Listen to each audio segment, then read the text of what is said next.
Hello everyone, welcome back to Good Morning Sri Lanka. For those of y'all who are just joining us, this is Prami and Indy in studio, and today is World Environment Day, and it is very, very important, obviously, but also because we live in the environment, it's important. We live in the environment, this is our home, so it's obviously a very But I think it's the most important for youth. So we have some representatives from the youth activists to talk to us about World Environment Day and Rio+20. Yes, and in studio with us right now we have Joanne Kothalawala, who is a student activist with Climate Champions Initiative, welcome, as well as Sikandar Sabir, who is the founder of National Road to Rio+20 campaign.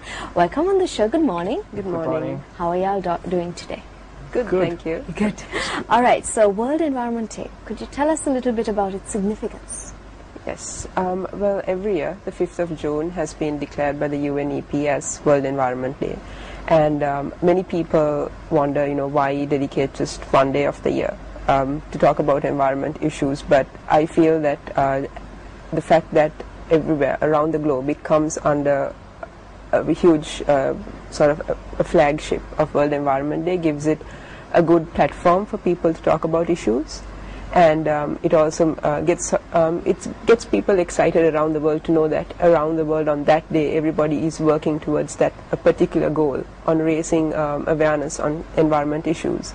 And every year they do work on a different theme. So looking at the current issues, it enables to bring people to focus as to what is really important and highlighting sort of issues around the world.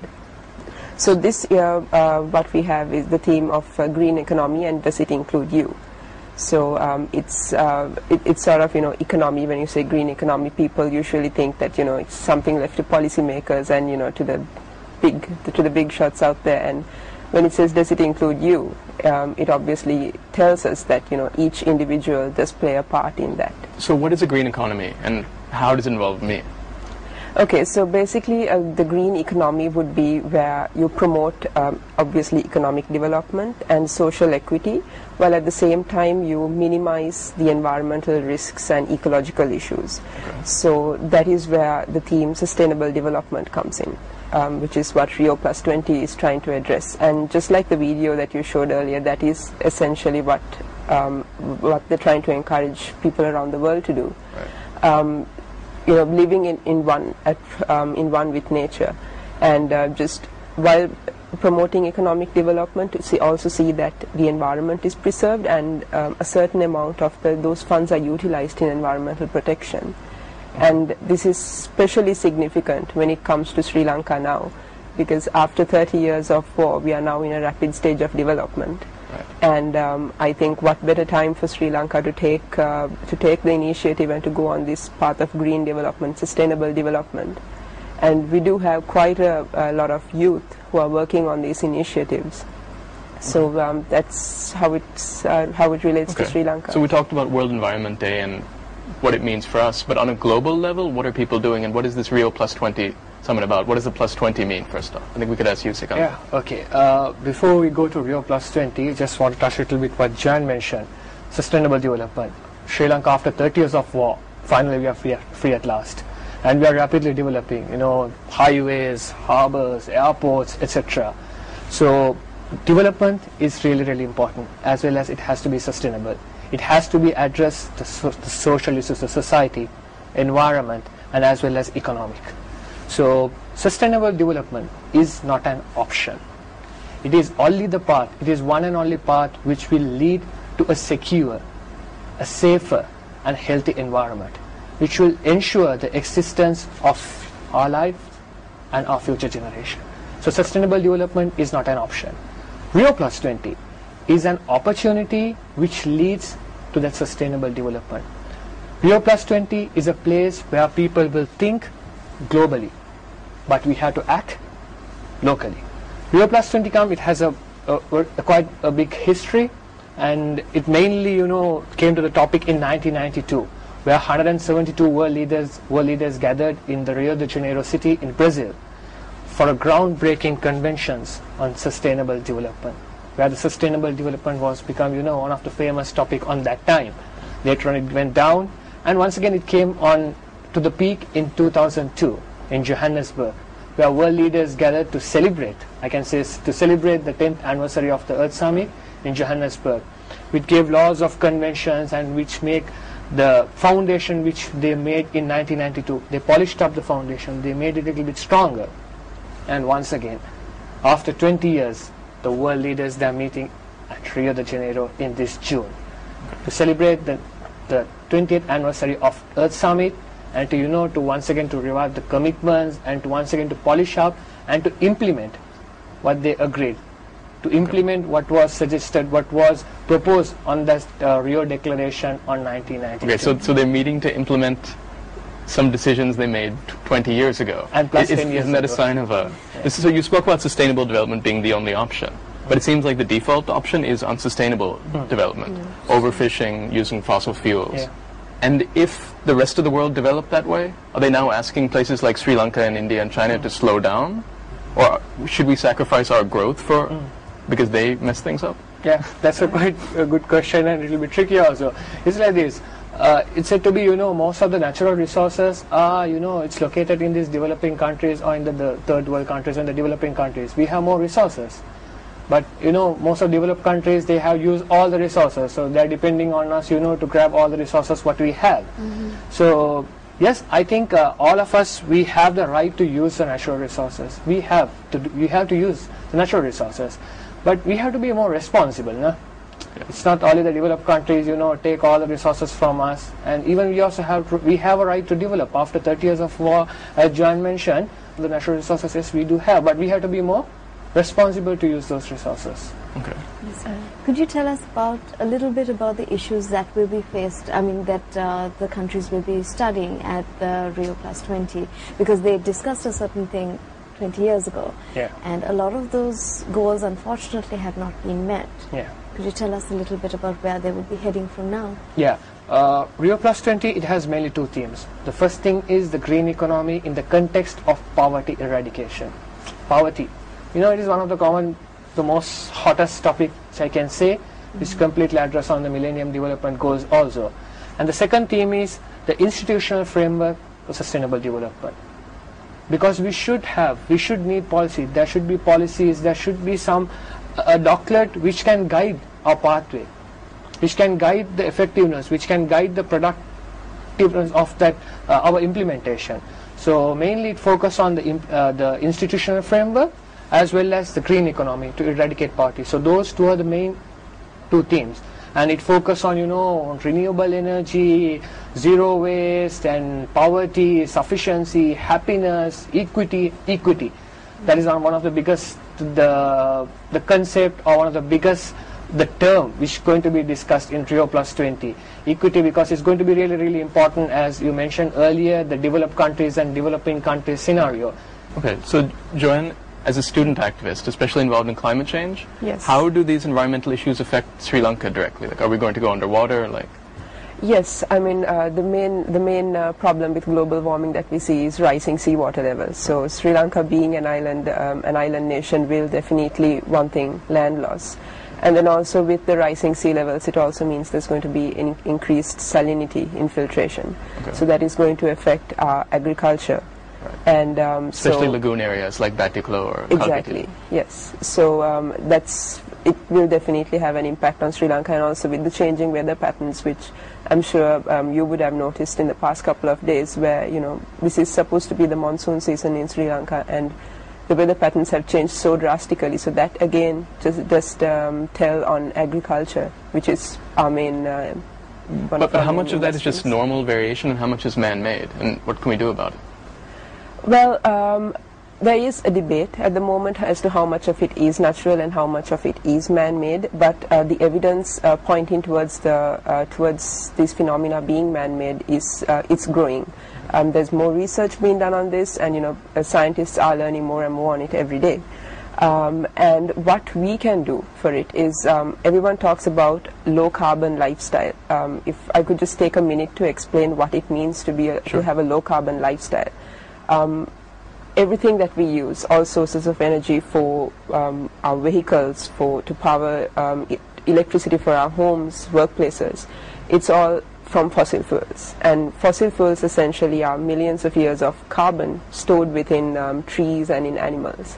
So what we're doing is we're extracting this fossil fuel now, and we're using it, we're burning it up, and that releases the carbon back into the atmosphere, which causes the phenomena of global warming. Essentially, more carbon dioxide in the atmosphere traps more heat, and that is what causes global warming. And in response to the rising temperatures, that's where we have issues with icebergs melting, and that is where we come into sea levels rising. So it's all an interconnected chain of events. So what we can do is start small. Everyone says, low carbon lifestyle, what does it mean? You can start small, try to look at more eco-friendly ways. So look at using locally produced food. Reduce your food miles, which is, you produce food somewhere else and you transport it. So reduce those food miles and use locally produced food and transportation. You see a lot of people who just just because they have the facilities, they just sort of drive up and down. Try to manage it. If you're doing your marketing, try to, on your way home, try to get it done so that you don't have to drive back again. So it's small changes. It may sound a bit sort of impossible, a bit extreme, but it is those small changes that really does make a difference. I mean, and why not start now? Okay. But Yeah. go ahead. Yes, I was just thinking, it is the small changes. We have to make a personal choice to do it, but if everybody does it, then it's likely to make an impact. Exactly. But the problem is, I think a lot of people have got all of us have got used to doing a certain type of thing, and the best way to get out of this habit is, of course, start young. So the youth have quite a big role, even at things like the summit that's coming up in Rio. Could you tell us a little bit about the youth role there? Yeah. Youth, we have the direct access to get engaged with this UN negotiations and global negotiation, because we have to keep in mind, youth, we are not the leaders of tomorrow, we are the leaders of today. So we have to, now itself, we have to start to lead the world.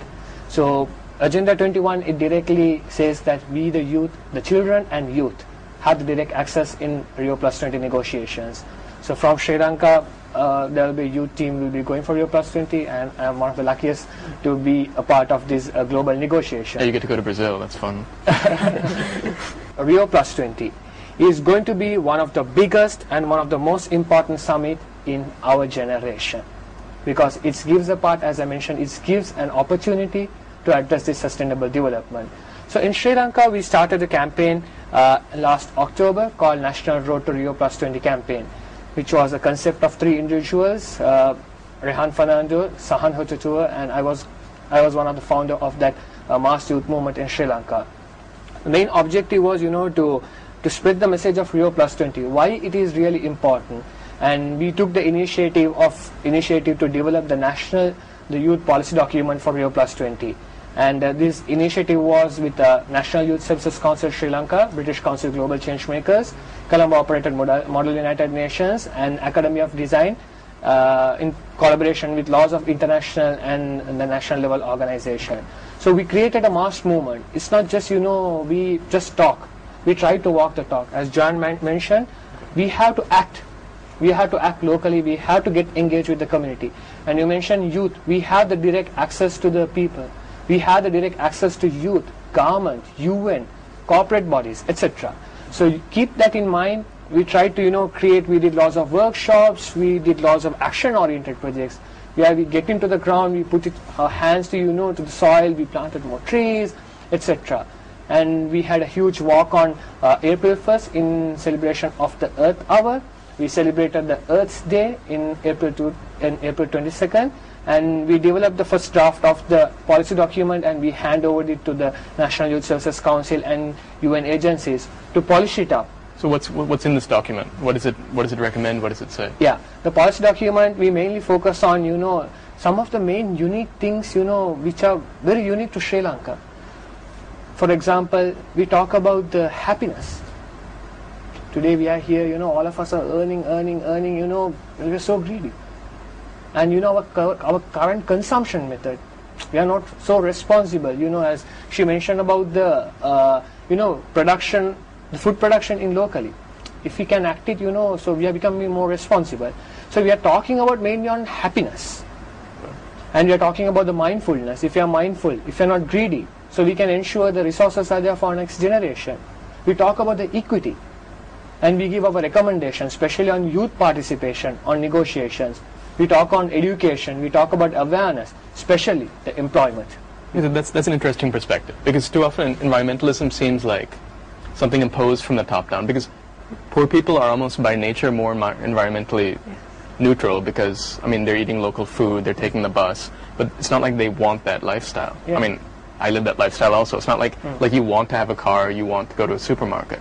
But you're talking about things like mindfulness, which is like a Buddhist Hindu concept, and employment. But can sustainable development be good for business, and can it create jobs for young people? Yeah. The green economy, one of the main key aspects is, creating more green jobs. Unemployment has become one of the issue, not only in Sri Lanka, in global level also. So we believe that green economy will create more green jobs. Will create more green jobs which can ensure the environmental sustainability, which can ensure the covering of the social aspect where they can earn some money, and as well as economic growth. So in Sri Lanka we've had guests from the fashion industry who are doing something called ethical fashion. Yeah. They're trying to find a niche for Sri Lanka producing, I guess, eco-fashion. Yeah. Could you talk a bit about that industry, and then what other business ventures can Sri Lanka profit from? Joanne? Yeah. Well, when you talk about eco-fashion, that is again where they use things like materials which are produced in an environmentally friendly manner. So and also where they do not use as much chemicals when it comes to the colorings and things like that. So, and now we have seen that there is an increased demand in the Western countries as well for that types of products. Right. They want carbon neutral items. So definitely that positions Sri Lanka in a good place to look at sustainable development and to look at more environmentally friendly initiatives. And just adding a note to that, most of the corporates, I think we might have heard about a term called business as usual.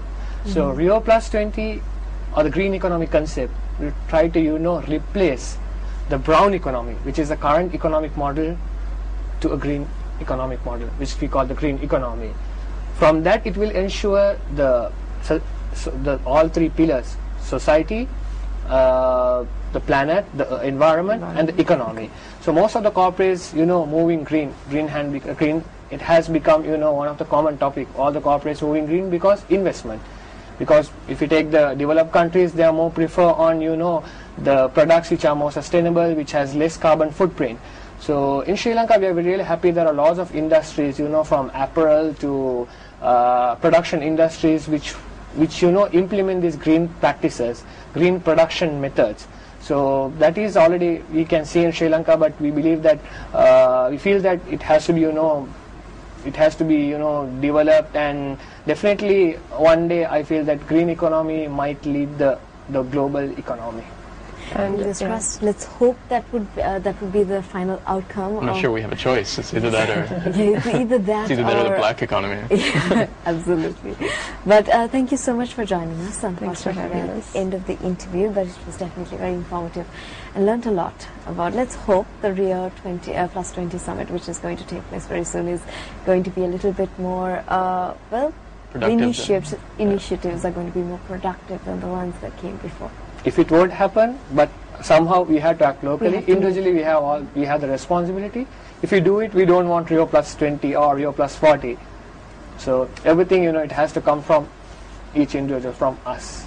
Okay. And also a message that I would like to add is for people out there watching, if your children are interested in taking part, in environment projects, encourage them, because it's really the youth who can move the event forward. I mean, Sikandar and I got the opportunity, thanks to the International Climate Champions movement, and also to our university, which is the Spectrum Institute.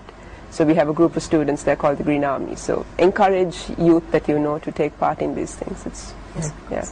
Well, thank you for joining us. Right now we're going to take a very short commercial break. See you guys on the other side.